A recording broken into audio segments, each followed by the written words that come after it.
Boas-vindas a todos, muito especialmente ao nosso querido Orson Peter Carrara e ao nosso querido Marco Maiuri. E nós vamos, então, com esses agradecimentos, vamos agradecer.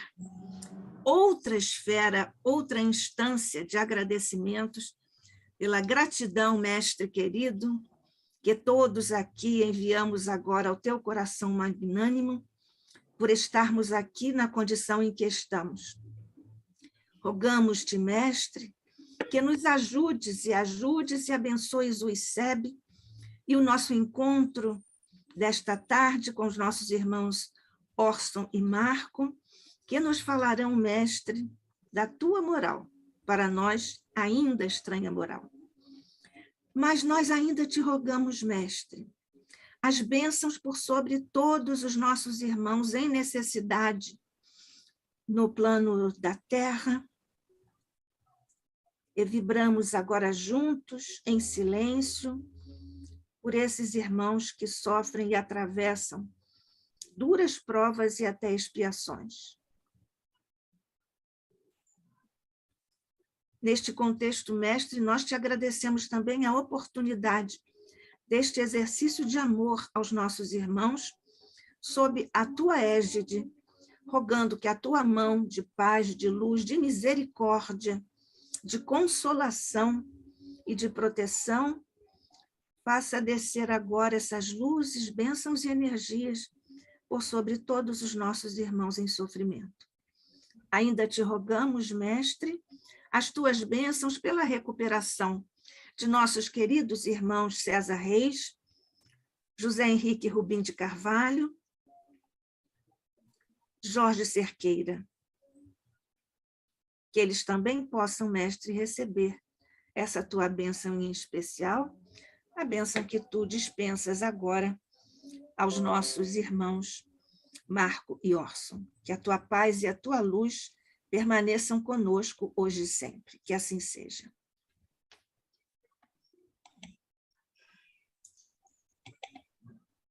Bem, nós vamos aqui apresentar os nossos irmãos que já estão conosco, agradecendo a oportunidade que eles nos oferecem de aceitarem o nosso convite e terem nos oferecido o tema A Moral Estranha de Jesus.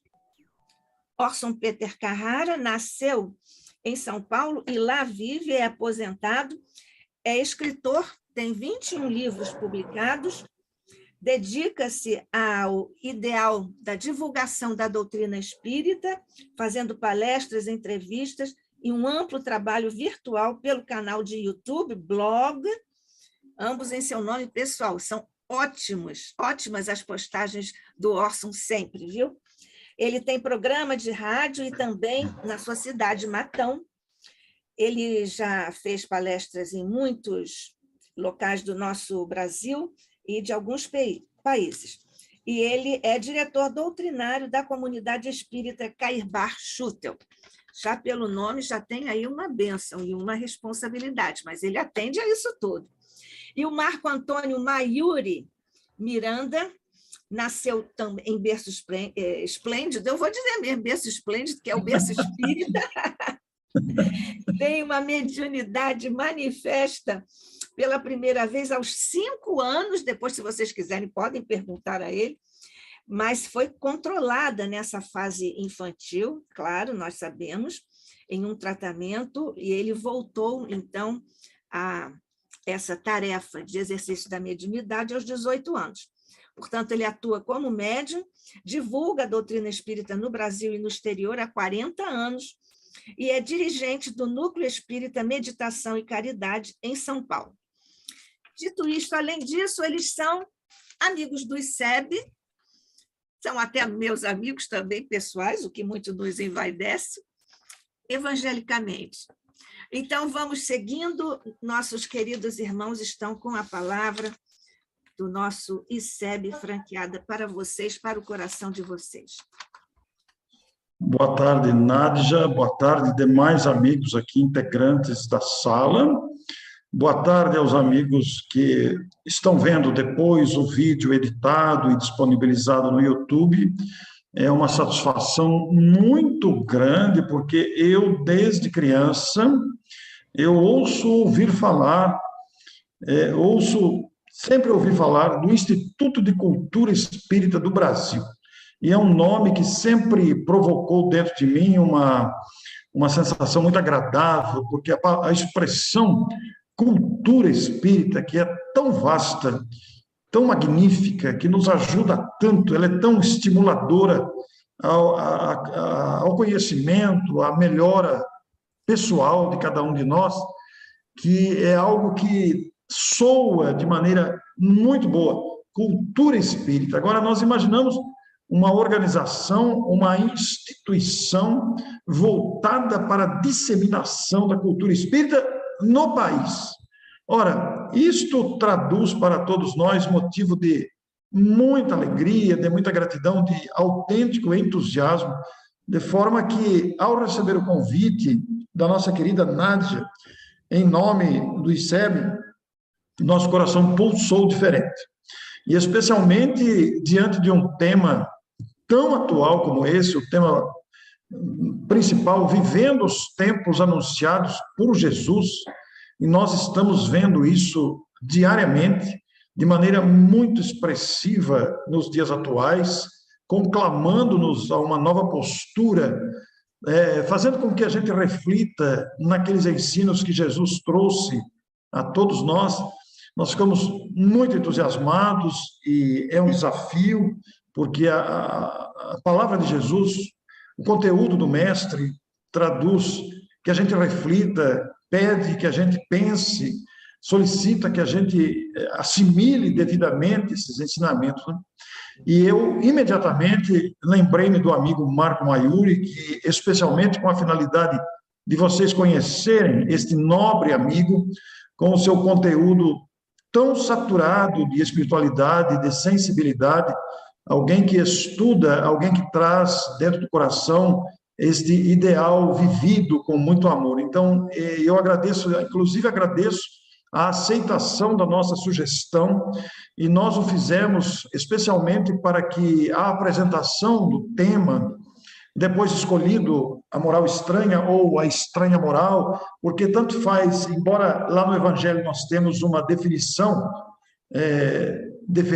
referindo-se ao Cristo, mas num painel, numa exposição, tanto faz você pôr a moral estranha ou a estranha moral, que dá para fazer um encaixe fabuloso dessas questões frente aos desafios e frente a esta grandeza de ensinamento. Então, as minhas palavras iniciais aqui a todos os amigos é de cumprimentos, cumprimento por esta perseverança, por esta iniciativa, alimentando o ideal espírita e trazendo ao nosso coração a oportunidade de refletir. Porque mesmo nós que aqui nos apresentamos como expositores, o convite para uma apresentação igualmente nos estimula a estudar mais, a pesquisar, a buscar exemplos, a tornar a abordagem bastante dinâmica, considerando o próprio dinamismo da mensagem cristã.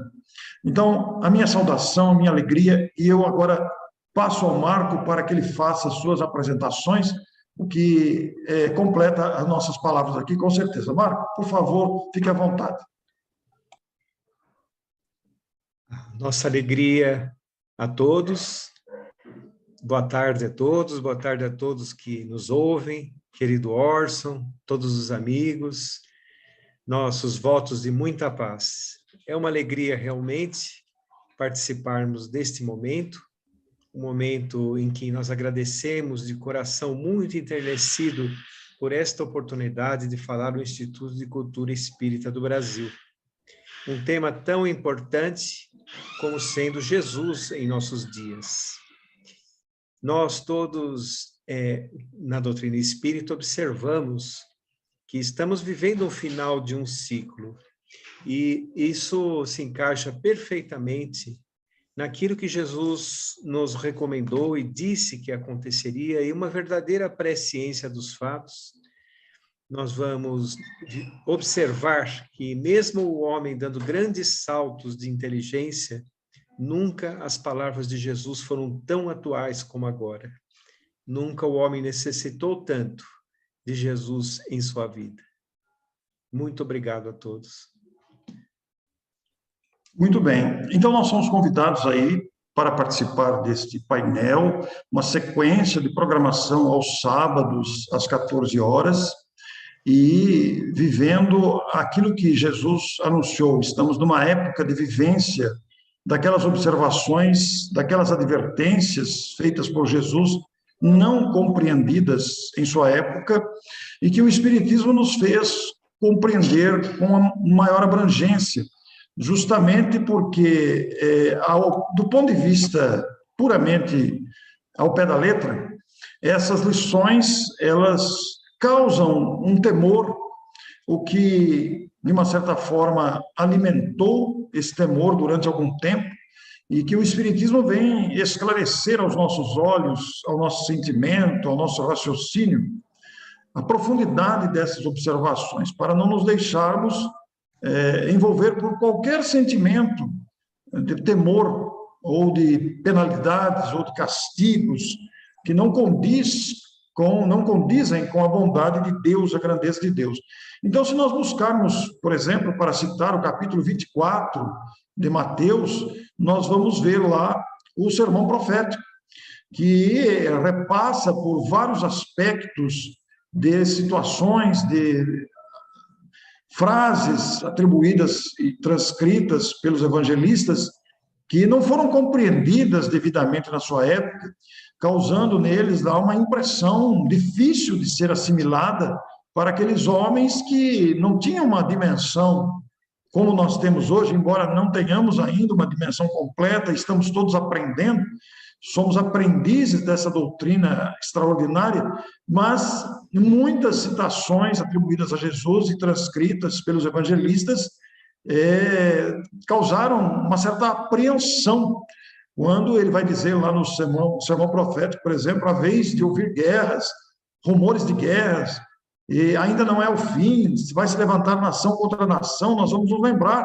desses trechos lá do sermão profético, quando ele se refere também à pestilência, fome, terremotos, que seriam apenas o princípio das dores. Então, todas essas questões em que nós nos deparamos no sermão profético, causaram uma apreensão, e foi muito oportuno que o Instituto Cultura Espírita do Brasil escolha falar sobre essas advertências, sobre essas citações, e que agora nós começamos a verificar com episódios localizados, alguns, outros atingindo o planeta todo, como foi o caso, e é o caso da Covid, causando o esfriamento de muitos, e até a multiplicação da iniquidade, não só por causa da Covid, porque antes da Covid já havia essa multiplicação da iniquidade, e também a constatação do esfriamento da caridade. Mas, da mesma forma, o Cristo se refere à perseverança, aquele que perseverar até o fim será salvo. Então, na referência à grande tribulação, para que ele faz citações sobre o que se acha no telhado, não desça, não leve coisa alguma, o que se acha no campo, não volte para buscar sua túnica. São questões todas que amedrontaram e causaram apreensão para as pessoas que vão tomando contato com esses textos. Então, é importante que nós tragamos aqui, até porque quando vamos nos deparar com a estranha moral lá do Evangelho segundo o Espiritismo, nós vamos compreender com mais largueza de raciocínio essas questões. Então, eu devolvo o Marco Maiuri para as considerações iniciais aí dessa questão que nós começamos a falar. Muito bem. Eu acho que eu tenho que clicar no quadrinho aqui para aparecer, né, na tela aqui, não é? Não é isso? Não me faz pergunta difícil, não, Marco. Eu vou passar isso para a Fátima. Fátima, qual é a resposta? Qual é o quadrinho que ele tem que... É o share screen. A nossa Rosa. Share screen. Nossa Rosa. Share screen. Oi, professora Nádia. Não, na verdade, eu perguntei se havia alguma exposição e o senhor Orton me disse que não, mas eu tenho que passar o host. Só um segundo, por favor. Tá ok. Ah, bom.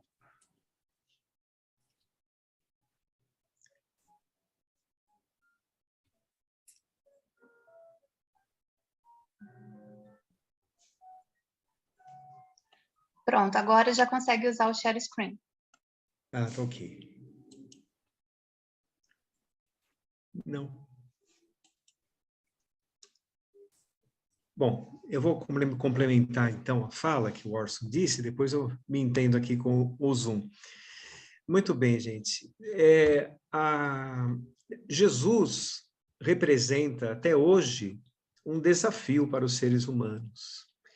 Ele naturalmente quis nos dizer que para nós conquistarmos a felicidade, a plenitude, a elevação do espírito, a felicidade, quando falamos profunda, não é, do espírito humano, nós temos que passar por alguns dissabores, porque faz parte da educação do espírito que somos, do espírito eterno que somos.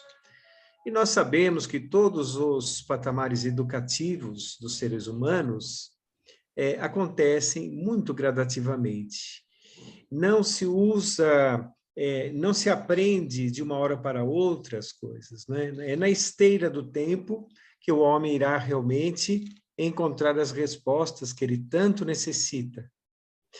Então, quando Jesus falou as questões que iriam aparecer na vida de todos nós, guerras, rumores de guerras, epidemias, pandemias, povos contra povos, falou inclusive que as mães lamentariam aquilo que viesse de seus ventres em determinada ocasião. Tudo isso é por conta das iniquidades humanas, das imperfeições humanas. Ele disse, inclusive, que o seu nome seria rejeitado e aqueles que o seguissem iriam sofrer perseguições. Então, naturalmente, isso aconteceu ao longo da história. Logo depois que Jesus deixou o corpo físico na Terra, aconteceram todos esses eventos que ele previu. Os cristãos foram perseguidos, aconteceram muitas guerras, muitas epidemias e pandemias, muitas catástrofes aconteceram ao longo da história. E nós sabemos que aqui na Terra nós somos um conjunto de espíritos que trazem algumas características. Por exemplo, uma geração que traz o egoísmo muito exacerbado, de modo a esfriar, como disse o mestre, o seu amor, esfriar as questões da fraternidade, da espiritualização do ser. Então, mais ou menos, nós vamos daqui para frente falar a respeito de quando Jesus disse que não iria trazer a paz, mas a espada, é muito importante, ou seja, ele veio mostrar a verdade de cada um de nós, colocar realmente o que era certo em seu lugar, e nesse nível espiritual que nós nos encontramos, isso acontece ainda com muita dor, com muita aflição, que é o que nós estamos observando na atualidade, né, em nossos irmãos em humanidade.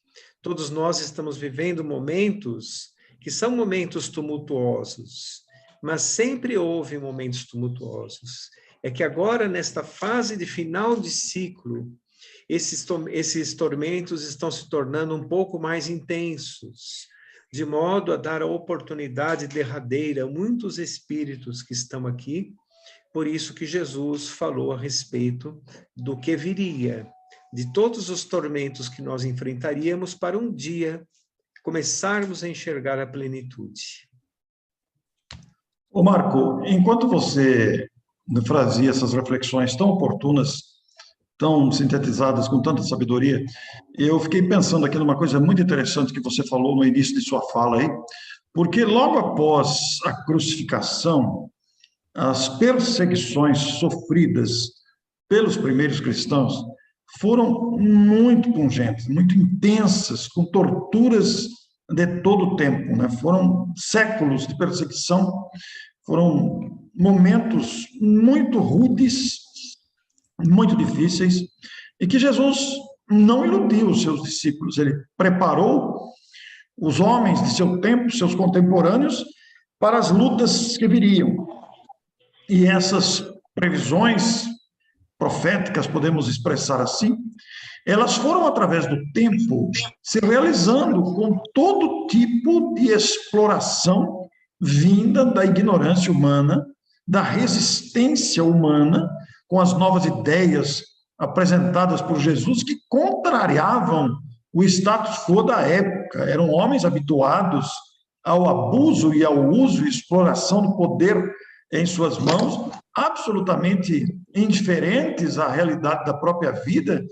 Quer dizer, aquele pensamento de Jesus, um tanto revolucionário para os homens daquela época, causaram um mal-estar muito grande no poder imperante. E quem arcou com essas consequências de grande intensidade foram aqueles que se dispuseram a seguir Jesus. Então, muito interessante esse retrospecto. Estamos escutando que a Lúcia nem mandou. Muito interessante esse retrospecto trazido pela abordagem do Marco, porque a gente verifica isso em todos os tempos iniciais do cristianismo e que se desdobraram no tempo, trazendo até hoje em plena vivência, aquelas advertências. Depois nós falaremos do capítulo específico do Evangelho segundo o Espiritismo, quando vamos entrar ali na estranha moral, em que o não entendimento dessas questões é que deixaram a conturbação na mente humana da época e nas gerações que se seguiram, perseguidas, torturadas, incompreendidas. E o que nós vemos atualmente é um retrato fiel dessas advertências na divisão que se impõe, homem contra homem, nação contra nação, poder contra poder, disputas de todo lado, disputas de todo gênero, mostrando realmente que, se nós não tivermos uma base constitutiva de entender a mensagem do Cristo, haverá realmente, como há em muitos casos, desesperos de todo tipo e, como vemos atualmente, a multiplicação do número de suicídios, exatamente pela ausência de uma compreensão mais exata desta inferioridade que ainda trazemos dentro de nós e que se reflete no meio social com tanta intensidade. É verdade. Deixa eu ver se eu consigo me colocar na tela aqui. Bom. Isso é uma questão que o Orson abordou muito importante no que diz respeito à ação dos seres humanos no tempo atual. Na época do Cristo, era um testemunho de fé. Aqueles primeiros seguidores precisavam sacrificar muitas vezes o corpo, a vida. Então, nós poderemos comentar assim, mas, puxa vida, levavam o corpo ao sacrifício, entregavam a vida, mas nós temos que entender o seguinte: a presença de Jesus e a presença daqueles que conviveram com Jesus na vida dos primeiros cristãos modificava suas vidas para sempre. E todo o sacrifício era pouco perto da felicidade prometida. Nós sempre gostamos de falar que a nossa vida equipara-se a um jarro d'água e o reino dos céus equipara-se ao grande mar. Todos nós estamos realmente procurando o reino dos céus. Procurava-se o reino dos céus em todos os templos, em todas as religiões, mas, na verdade, ele está em nossos corações. E também está nas esferas superiores da existência. Quando nós, então, tivermos nossa consciência ampliada, nós nos vincularemos às esferas superiores da vida e encontraremos realmente o reino dos céus na terra. Isso acontecerá quando o mundo for um mundo regenerado, quando acontecer aquilo que Jesus nos disse: os mansos e pacíficos herdarão a terra, uma terra regenerada. Mas ao longo da história a mensagem tiveram várias tentativas de deturpar a mensagem, desde a aceitação da mensagem cristã pelo Império Romano, que se desdobrou depois para o momento difícil da Idade Média. E hoje nós observamos o homem ainda confuso. A humanidade vive como que um sono espiritual. Nós ainda não estamos inseridos realmente nesta verdade. Então, o que acontece é que todos nós, hoje, não precisamos mais sacrificar o corpo ou a vida, nós precisamos sacrificar somente as paixões inferiores. É isso que se pede.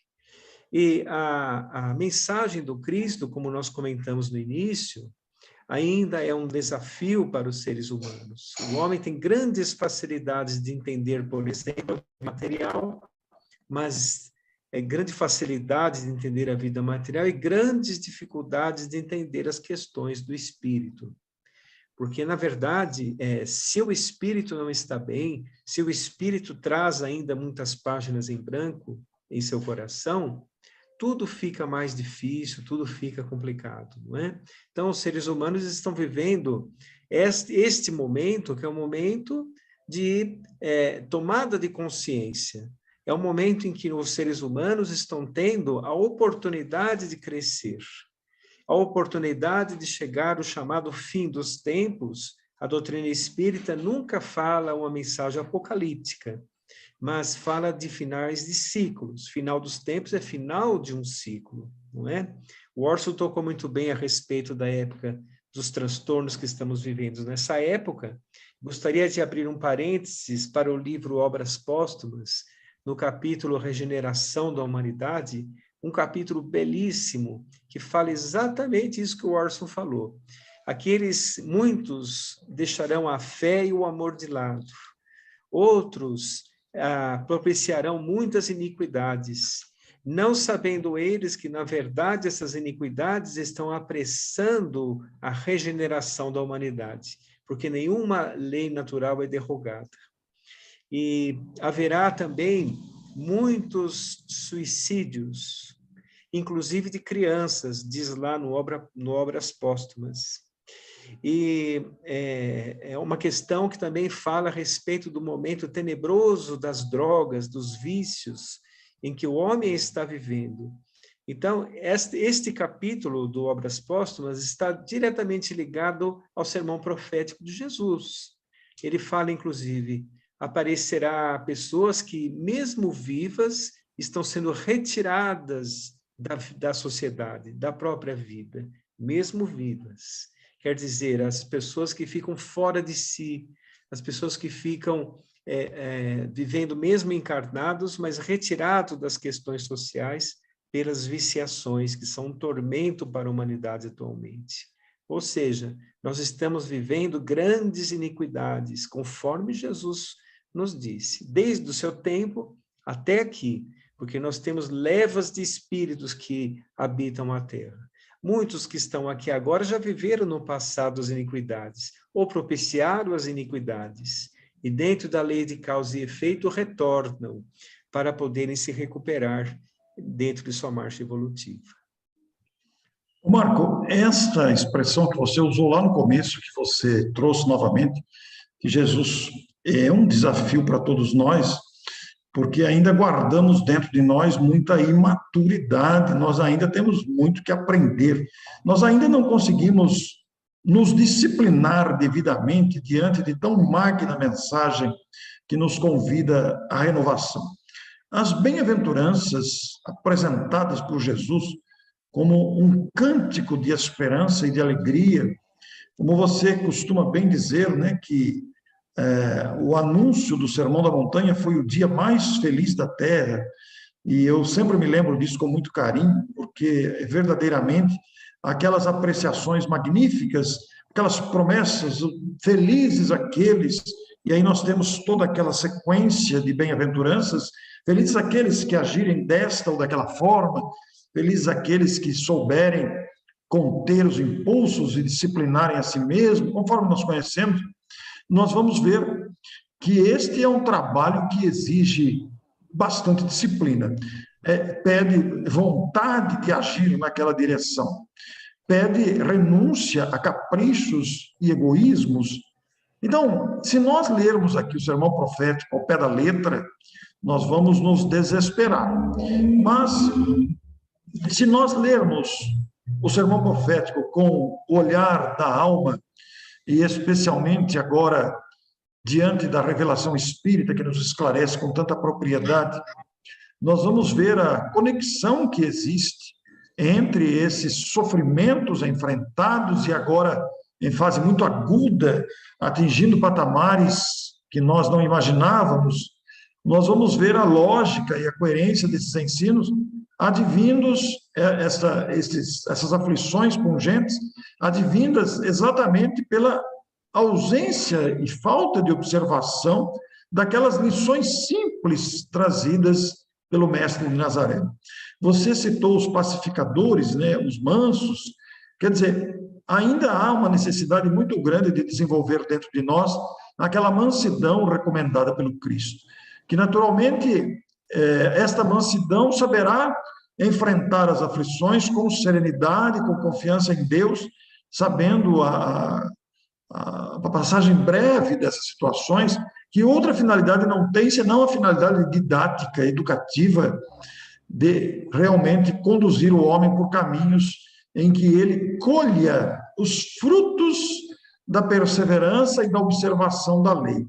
Então, nos parece muito oportuno, realmente, Marco, essas considerações e essa leitura do sermão profético, hoje, à luz do Evangelho, do Espiritismo, com essa clareza que a própria evolução da mentalidade humana é capaz de nos apresentar, porque nós vemos aí todo tipo de iniquidade presente em vários segmentos da sociedade e se manifestando de várias formas, diretamente ligada ao egoísmo, diretamente ligada ao orgulho exacerbado, a todas as manifestações de desrespeito até à condição humana e da ausência de uma fé convicta que busca o Cristo, que busca Deus, que confia na vida. São atitudes que geram desconforto, sofrimento, porque encaram a vida sob um prisma meramente temporário e material, não é mesmo, Marco? É verdade, é verdade. Todos nós aqui, quando o indivíduo está passando por um problema em sua existência, nessa vida atual que nós estamos, esse momento tão importante da humanidade, né? Nós observamos que está faltando referências para os seres humanos. Falta realmente ele mergulhar nos ensinos do Mestre, porque Jesus é a solução para todas as dificuldades humanas. Ele é realmente o caminho, a verdade e a vida. É o alicerce seguro. Então, todas as questões humanas estão relacionadas ali, por exemplo, no Evangelho segundo o Espiritismo, no Evangelho de Jesus, em todos os Evangelhos do Cristo, não é? Então, lá nós temos como se fosse realmente uma cartilha de bem viver. E o Sermão do Monte é realmente um resumo maravilhoso, é um verdadeiro poema espiritual, não é? É realmente dito pelos amigos espirituais como sendo o dia mais feliz da Terra, em que a Terra recebeu uma quantidade de fluidos, de ensinamentos que ficaram encravados na psicosfera terrestre, repercutindo em nosso espírito até hoje. Então, quando o homem se afasta da verdade, ele se perturba. É isso que nós temos observado ao longo da história, não é? A tentativa de deturpação da mensagem de Jesus e a tentativa também de inserir interesses pessoais nesta mensagens, políticos, interesses políticos, quero dizer, de poder, de ganância, o homem se perdeu, porque é completamente desconectado da mensagem do Cristo. A mensagem de Jesus é a mensagem de fraternidade, é a mensagem de amor, mas também de disciplina espiritual, onde nós vamos controlar, por exemplo, os nossos impulsos rancorosos, vingativos, aqueles sentimentos perturbadores que o homem traz dentro de suas imperfeições. Quando ele se encontra com Jesus em sua vida, ele vai encontrar os motivos suficientes para bani-los do seu viver. E quando ele consegue fazer isso, é um motivo de grande júbilo, não é, Orson? É um motivo em que o homem consegue realmente retomar a caminhada. Agora, você disse uma coisa muito interessante, que o sermão profético quando nós nos deparamos com as palavras, se o indivíduo for encarar aquilo de uma forma apocalíptica, se ele for encarar aquilo de uma forma ao pé da letra, vamos dizer assim, ele vai talvez se perturbar com isso. Mas nós temos que entender que Deus nunca usa de violência. Ele respeita, por exemplo, o livre-arbítrio das pessoas ao longo da história. Ele respeita também a modificação que nós podemos submeter o nosso espírito.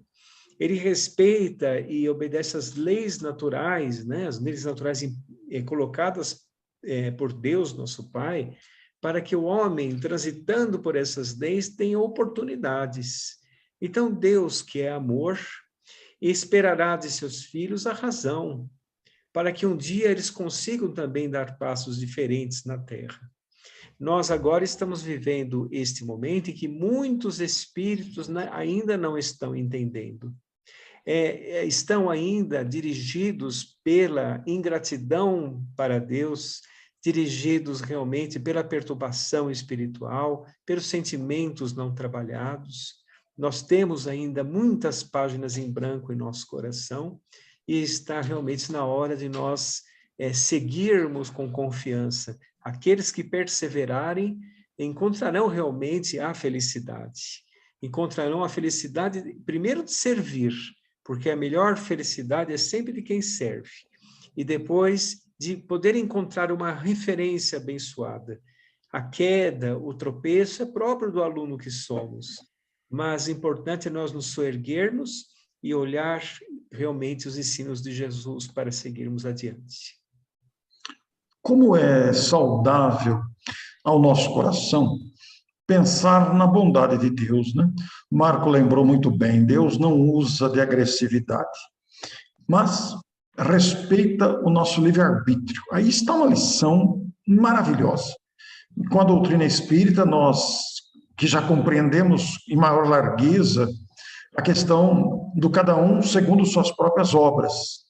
A desatenção, o uso do egoísmo e o desrespeito à fraternidade gerarão consequências.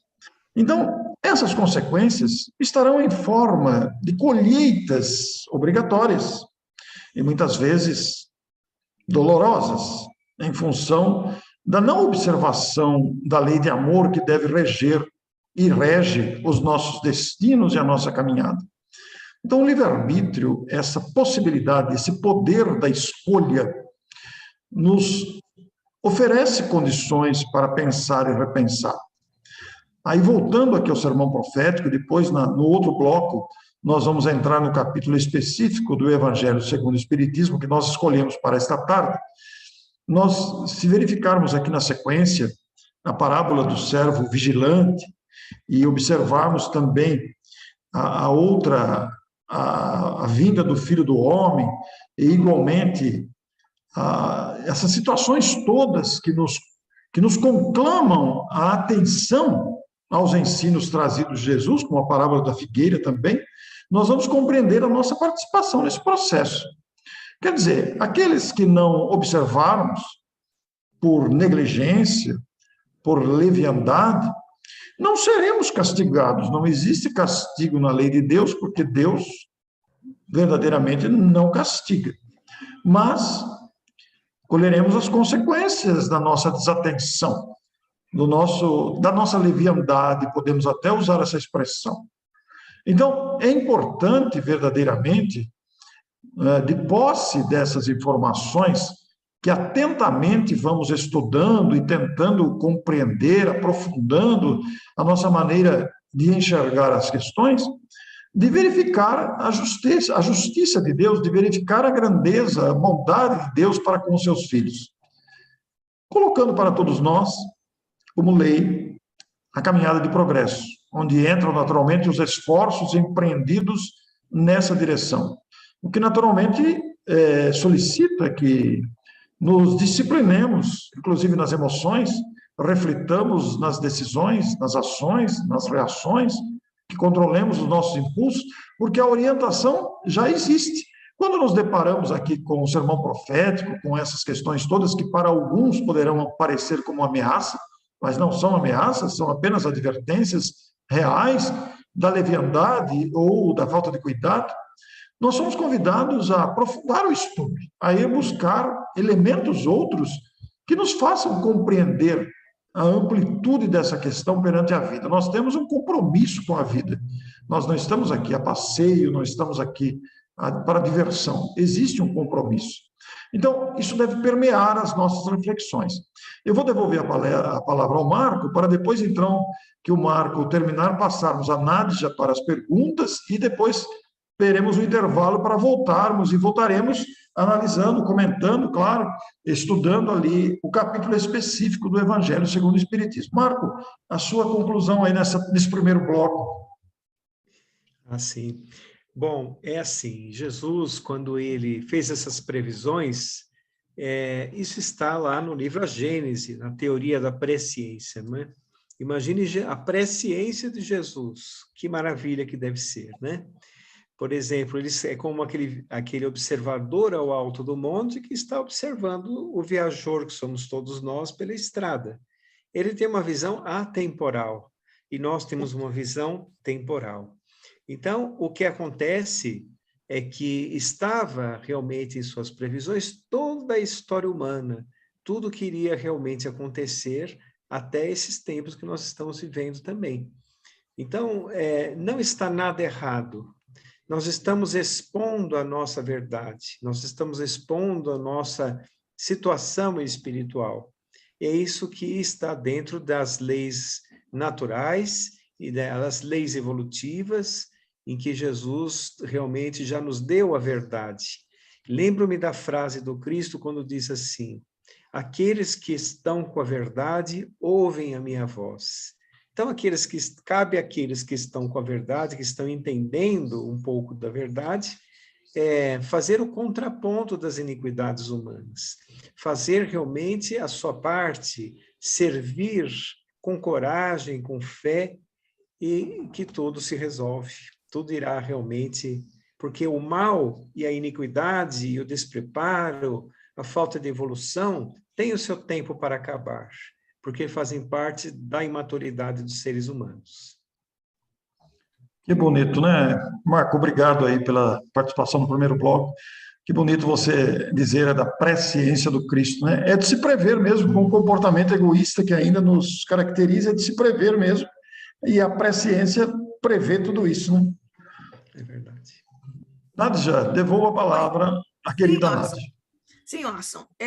Eu anotei, fui seguindo vocês atentamente e anotei aqui algumas questões. Vocês falaram várias vezes do sermão profético, mas eu pedi... Primeiro, você fez um contraponto, não é? Em duas possibilidades de leitura, em dois níveis, em duas instâncias.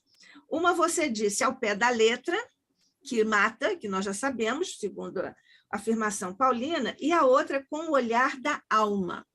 Queria que você expandisse um pouco isso e até fizesse, se possível, um brevíssimo resumo sobre o sermão profético, porque pode ser que alguém que esteja conosco não esteja lembrando. Depois eu tenho aqui umas observações para você, viu, Marco? Tá ok, obrigado. Muito bem, é muito interessante realmente, porque nós temos aí um texto colocado, muitas pessoas poderão se assustar ou não compreender realmente o que é que pretende um texto desse, essas anotações feitas pelos evangelistas, e se nós pegarmos isso ao pé da letra, nós vamos nos assustar e poderá causar espécie de medo, e como se fosse um castigo ou se fosse uma ameaça à nossa tranquilidade. Mas o que acontece é que, ampliando a nossa maneira de entender a vida, compreendendo com as luzes da doutrina espírita todo esse aspecto, nós vamos ampliar o entendimento para perceber que a vida tem as suas razões. A vida não é um passeio, ou uma brincadeira, ou uma aventura sem causa. A vida tem um sentido amplamente educativo, didático, para nos fazer evoluir. É papel da vida, entre aspas, empurrar a gente. Eu quero dizer, fazer com que a gente ande, estimular para que a gente faça conquistas, estimular para que a gente desenvolva a inteligência, estimular para que a nossa moral seja melhor. Então, nesse sentido, todas essas questões aprofundadas à luz do Espírito vai mostrar que todas essas aparentes ameaças, essas aparentes situações que podem causar desespero e medo, como que eu vou subir? Não posso mais voltar para pegar aquilo que eu deixei, como é que eu vou subir, que eu não vou ter salvação? Não, isso são apenas considerações decorrentes do nosso mau uso do livre-arbítrio. São advertências para a gente se aprumar, digamos, olha, existe um caminho, este caminho aqui é o caminho correto, é o caminho que vai lhe dar segurança, é o caminho que vai lhe dar paz ao coração, é o caminho da fraternidade. A fraternidade é lei da vida, o amor é lei de Deus, como indica Lázaro em O Evangelho segundo o Espiritismo. O amor é lei da vida, então a vida tudo faz para que haja amor e harmonia, tanto nos relacionamentos, como na própria ordem da vida. Tudo é harmonia. As desarmonias surgem por força da nossa incapacidade ainda de agir ou pela nossa imaturidade. Então, vem a desarmonia.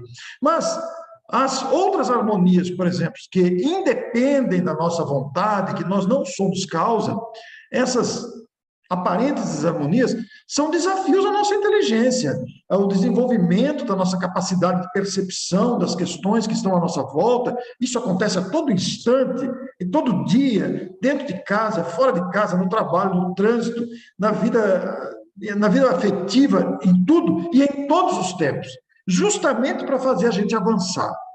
E a maneira como a gente vai encarando esses desafios, com violência ou com serenidade, com o espírito de tirar lições daquela situação, ou com resistência àqueles degraus evolutivos que a vida vai apresentando, é essa postura de um lado ou de outro, de um extremo ou outro, e às vezes permanecemos sem saber que lado vamos, como vamos agir agora, que decisão vamos tomar, como é que vai ser a partir de agora. Tudo isso vai gerando desdobramentos. Esses desdobramentos definirão as nossas futuras situações. E essas futuras situações, esses futuros presentes, digamos assim, entre aspas, vão ocorrendo naturalmente. Então, é sempre um desafio novo, um desafio resultante da colheita, da semeadura de ontem, que se apresenta como colheita hoje, ensejando um novo aprendizado, uma nova escolha, uma nova reflexão para novos patamares que virão. Por uma razão muito simples. Nós somos seres imortais. Jamais teremos fim. Fisicamente, materialmente, somos seres mortais. O corpo vai se diluir, o corpo vai se dissolver, mas a alma, esta continuará vivendo para sempre. E, portanto, se viverá para sempre, encontrará continuamente desafios novos para se aprimorar. Continuamente, para que possamos estar cada vez mais conectados com esta força divina que dirige a vida. Imagine o que cabe na expressão, conexão com a divindade. Quanta coisa cabe dentro dessa expressão? Justamente identificando a nossa natureza imortal, com destinação à felicidade, que não é uma felicidade ociosa, mas é uma felicidade de trabalho mútuo em favor uns dos outros, como a própria palavra define, e que naturalmente nos dará esta conquista, este alcance, este mérito de conexão plena com Deus e para sentirmos e cumprirmos a sua vontade. Tudo isso é um caminho longo, mas ele é inevitável, porque a lei de progresso vai fazer a gente caminhar. Eu não sei se eu respondi os questionamentos todos, Nádia. Olha, eu fiquei aqui pensando que você estabeleceu essa contraposição, o olhar da alma e ao pé da letra, né?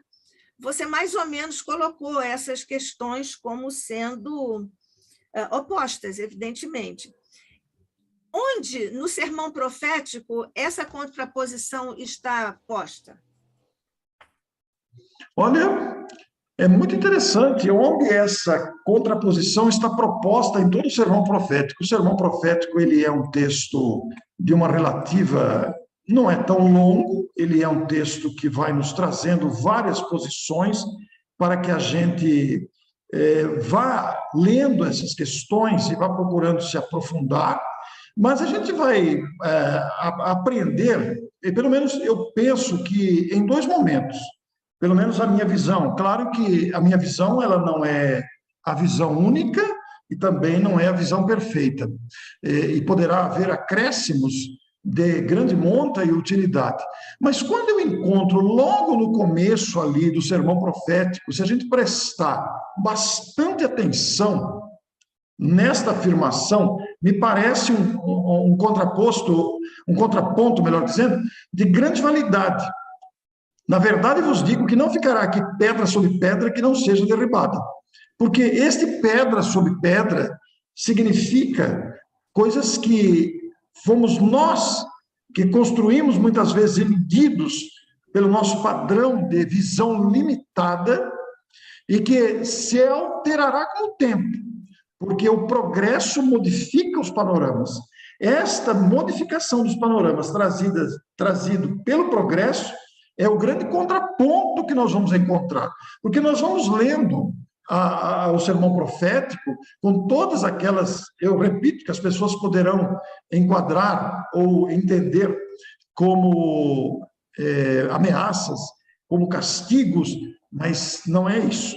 O grande contraponto, eu acho que se encontra exatamente ali, porque todas essas tentativas de manipulação, todas as tentativas de domínio, são tentativas oriundas do egoísmo, que faz lançar nação contra nação, pessoa contra pessoa, os escândalos que se multiplicam, que criam ódio, que mutuamente se odeiam as pessoas, o levantamento dos falsos profetas, a multiplicação da iniquidade, o esfriamento da caridade, tudo isso é fruto dessas tentativas equivocadas.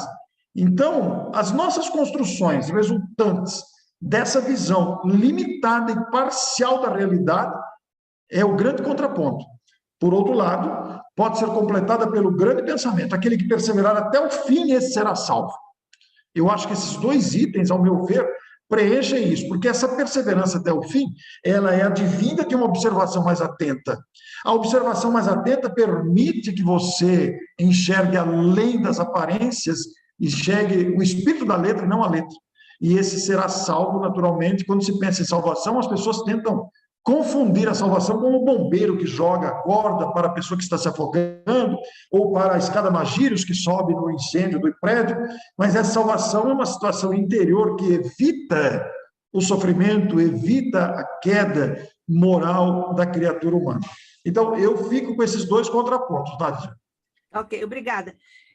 Depois eu queria também que você falasse, mas talvez só no próximo bloco, sobre a parábola do servo vigilante que você mencionou e também da figueira, que é sempre uma questão bem discutida. Você ou o Marco, um dos 2 pode falar sobre isso, mas, Marco, eu vou fazer para você também uma observação, mas antes vou passar a participação do Paulo de Felipe. Ele disse: prezados Oscar e Marco, boa tarde, solicito, se possível, analisar seguinte questão que ora propõe. Quando Jesus Cristo disse que seu reino não é deste mundo, cabe a advertência de que nós, almas encarnadas, estamos nos manifestando em mundo material, embora a nossa essência seja espiritual. Claro que há razões para tal, mas devemos ter sempre na consciência que somos criados por Deus e nosso mundo primeiro é um mundo espiritual.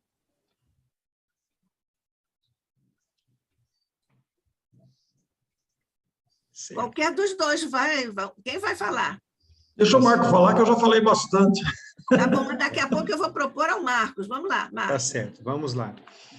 Bem, agradeço a pergunta, uma pergunta muito, muito interessante mesmo. Do Paulo de Felipe. Uma afirmação do Paulo de Felipe, muito obrigado. Olha, acredito que todo ensino de Jesus deu vida à letra, não é? Isso é claro para todos nós. Quando ele diz que meu reino não é deste mundo, ele quis dizer que o reino dos céus ainda não está implantado na terra. e que ele veio de outras esferas felizes ensinar os seres humanos a procurar a verdade. Então, isso estava naturalmente previsto em sua imensa evolução. Nós temos que entender que quando a Terra foi formada, há 4 bilhões e 500 milhões de anos, Jesus já era um espírito crístico. Ou seja, todos nós estamos aqui de forma mais voltada ao que somos agora, há 250 mil anos aproximadamente. Então, a evolução de Jesus é completamente diferente. Se o reino de que ele veio não é deste mundo ainda, é porque ele veio de outros reinos, de outro reino em que a verdade já existe. E ele veio nos ajudar, nos auxiliar a perseguir esse reino, a trazer para nós esse reino. Eu acho interessante uma frase que falada inclusive por Chico Xavier, naturalmente através de Emmanuel, quando ele disse assim, que o Antigo Testamento é como se fosse o homem batendo as portas da providência divina, pedindo uma revelação de luz. E que representa o homem questionando a pergunta do homem, a espiritualidade superior. E Jesus representa a resposta. Então, todos nós temos aqui na Terra, somos amparados por esse espírito crístico, que está muito acima de nós, não é? Muito acima de nós, e ele quer implantar, e dentro da escala evolutiva, tanto dos seres humanos, quanto da escala planetária, do desenvolvimento planetário, que é um plano das esferas superiores, que caminha lado a lado com a evolução humana, tudo irá se desenvolver, tudo irá progredir. Então, naturalmente, o mundo um dia será um mundo cristianizado, em que a verdade imperará, onde os espíritos que aqui estão, muitos deles irão se localizar onde é próprio para a sua evolução, e a Terra receberá espíritos mais enobrecidos, com mais informações, para transformar tanto espiritualmente a Terra, quanto socialmente, tanto do ponto de vista material, quanto do ponto de vista espiritual. Haverá um dia em que nós nos voltaremos para as questões espirituais da vida, como uma fonte principal de bênçãos.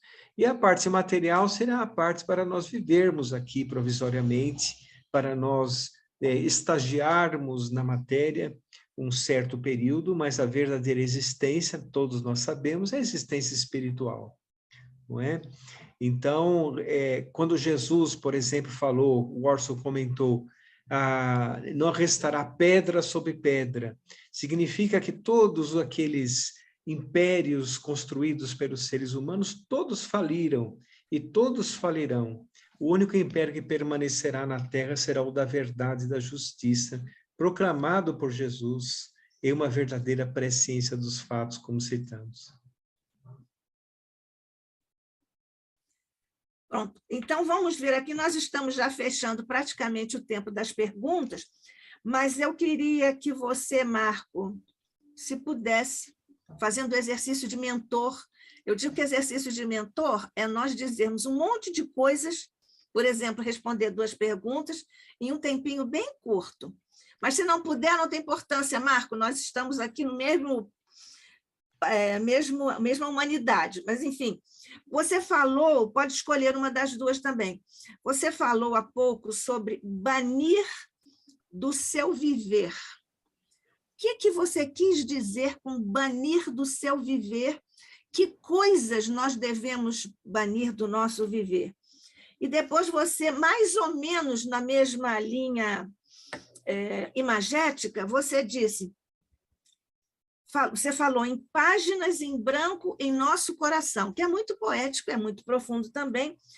O que e como escrever nelas, nas páginas em branco em nosso coração? Banir de nosso viver são sentimentos perturbadores, são os pensamentos perturbadores, porque tem uma sequência, pensamentos, sentimentos que se desdobram em atitudes. Então, naturalmente, no evoluir dos seres humanos, nós vamos aos poucos encontrando uma maturidade em nosso ser e baniremos os sentimentos perturbadores, os equívocos da alma, que tem o seu tempo para acabar, porque por conta a própria imaturidade que trazemos em nossa imperfeição. E, naturalmente, encontraremos novos valores, que são os valores de crescimento da alma, de exercício dos sentimentos nobres, né? Colocaremos no lugar destes sentimentos perturbadores, sentimentos nobres. E quando nós falamos a respeito de páginas em branco, significa que ainda falta realizações em nosso coração, falta realizações em nós como espíritos que somos. Ou seja, falta ainda nós preenchermos os nossos vazios existenciais do espírito com conquistas da alma, com sentimentos mais evoluídos e com atitudes de amor ao próximo, de fraternidade. E como escrever isso, Marco? Através do servir. A maior alegria é sempre de quem serve. Então, quando nós servimos, nós estamos escrevendo nessas páginas em branco aquilo que falta em nós. Os espíritos recomendam, por exemplo, a caridade, como sendo a salvação. O que significa? Significa que nós saímos de nós mesmos, vamos até o infortúnio do outro, e lá percebemos que podemos ajudar, e quando nós voltamos para dentro de nós mesmos, estamos mais fortalecidos. E estamos escrevendo em nosso coração também. Porque muitas vezes nós achamos que estamos fazendo tudo, mas estamos cumprindo só a nossa obrigação. E a caridade nos faz sair de nós mesmos para subirmos um degrau a mais das nossas obrigações comuns, né? Ok, obrigada, Marco. Nós vamos fazer agora um pequeno intervalo, a menos que você prefira responder agora, Orson, a questão das parábolas que você mencionou, o servo vigilante e da figueira. Oi, Nádia, como é curtinho, né? As duas parábolas são curtinhas, eu prefiro fazer o comentário agora, se o próximo bloco fica exclusivo para o tema que nós propusemos dentro, que é a estranha moral, né? Então, fazendo comentário aqui a sua pergunta sobre a citação da parábola, a parábola da figueira, por exemplo, anotada, vai dizer que aprendei, pois, o que vos digo por uma comparação tirada da figueira. Quando os seus ramos estão já tenros e as folhas têm brotado, sabeis que está perto o estio. A palavra estio, ela compara-se à idade madura. É a idade, por exemplo, que nós vamos observar aí o progresso da frutificação. Então, nós estamos vivendo esta época. A época já demonstra por si só este amadurecimento que, na comparação da parábola da figueira, nós vamos compreender. Então, assim como a própria parábola propõe, quando virdes tudo isso, sabei que sua vinda está próxima, às portas. O que está próximo? Justamente essa modificação que a lei do progresso impõe às gerações, ao planeta. E ele acrescenta, na verdade, eu vos digo que não passará essa geração sem que se cumpram todas as coisas. Quer dizer, nós temos aí o cumprimento de fazer valer, de fazer cumprir, de fazer viver, como disse o Marco agora, com tanto brilho, servir para que se cumpram as leis de Deus. Passará o céu e a terra, mas não passarão as minhas palavras. Porque as palavras do Cristo representam as próprias leis da vida. As leis da vida estabelecidas por Deus, o Pai Criador, são leis de sabedoria e de amor. As leis são de amor. Nós é que muitas vezes deturpamos a execução dessa lei com os nossos comportamentos indesejáveis. Mas então, o que nós estamos vivendo atualmente, inclusive referindo-se ao sermão profético e às citações aqui feitas, é que nós estamos vivendo aquele desafio de superação dessas mazelas. E isso estamos amadurecendo, é um amadurecimento que já se apresenta. Quer dizer, é o momento de medição da nossa capacidade. E aí nós vamos entrar em outro terreno, porque nós temos aqueles que vão ser transferidos ou perdem o direito de permanecer nesta terra amadurecida, que já mostra os sinais de amadurecimento. É uma comparação com a figueira. Quando os ramos estão tenros e as folhas estão brotadas, sabeis que está perto o estio, o amadurecimento. É o que nós estamos vivendo, e vivendo com intensidade. Por outro lado, se nós buscarmos a outra parábola, que é a parábola do servo vigilante, ele é muito claro aqui ao dizer: quem crês que é o servo fiel e prudente, a quem seu senhor pôs sobre a família, sobre sua família, para que lhes dê de comer a tempo. Bem-aventurado aquele servo a quem seu senhor achar nisso ocupado.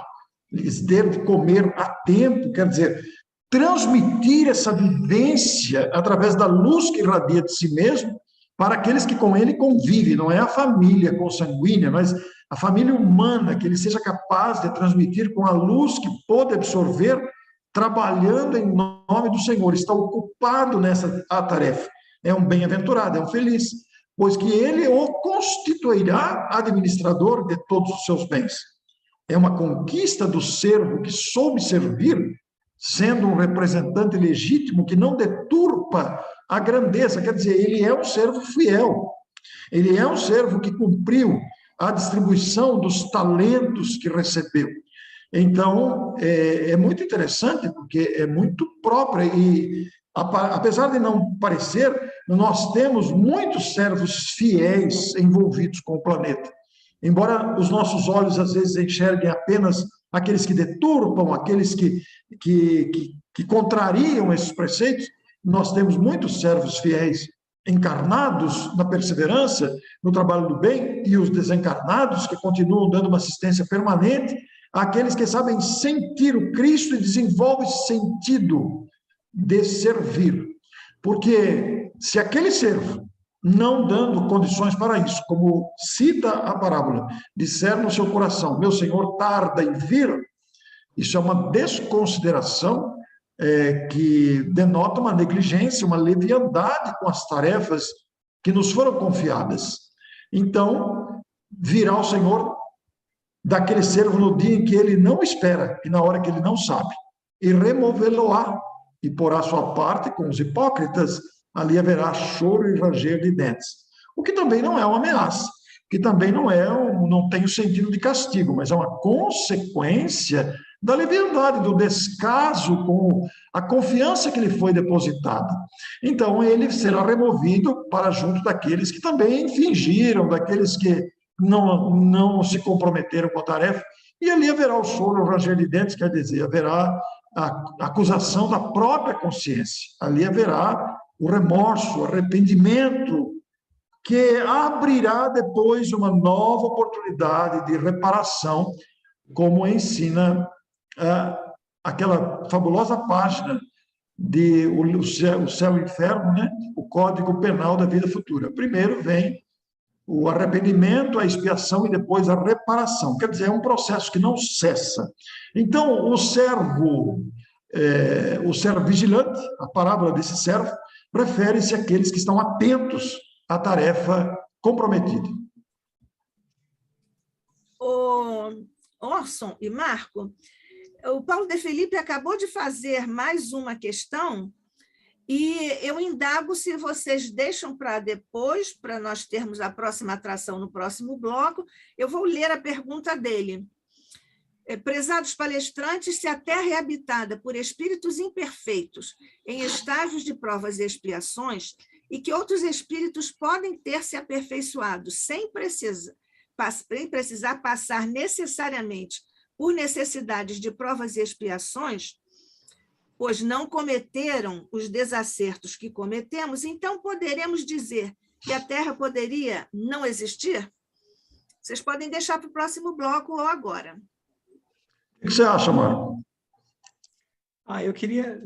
É possível responder agora? Posso responder agora? Claro. Sim, Marco. Pode responder. Não, olha, os estágios planetários, eles são de acordo com a evolução humana. Então, a Terra sempre, esse estágio importantíssimo de provas e expiações, que é um mundo transitório entre o mundo primitivo e o mundo de regeneração, de fundamental importância, porque nós estamos aqui em uma mescla de espíritos muito grande, uma mescla evolutiva. Então, aqui tem tantos espíritos bons, dentro da escala espírita, bons e benévolos, existem alguns bons e benévolos reencarnados, como existem espíritos muito imperfeitos, como existem espíritos que estão em uma média evolutiva. Essa mescla evolutiva que nos faz crescer, porque quando nós retornamos para a vida espiritual, ficamos submetidos a faixas vibratórias compatíveis com o nosso estado evolutivo. Lá convivemos com espíritos mais ou menos do mesmo nível evolutivo que nós. Quando nós reencarnamos, nós misturamos os níveis evolutivos, que permite que nós possamos conviver com o diferente, de conviver com aquelas pessoas de ideal, de pensamento diferente de nós, exercitando os sentimentos nobres que citamos. Tolerância, resignação, perdão. Então, esse estágio de provas e expiações é fundamental e todos os espíritos passam pela fieira educativa. Todos nós necessitamos. Então, pronto. Obrigada, Marco. Obrigada, Orson. Nós, então, vamos para 10 minutos de intervalo e daqui a 10 minutos nós voltamos para mais um bloco com Orson Peter Carrara e Marco Mayuri, A Estranha Moral de Jesus. Até já. Nós nem precisamos sair, é só fechar o microfone e a câmera e voltamos em 10 minutos. Exatamente. Até já. Até já. Obrigado.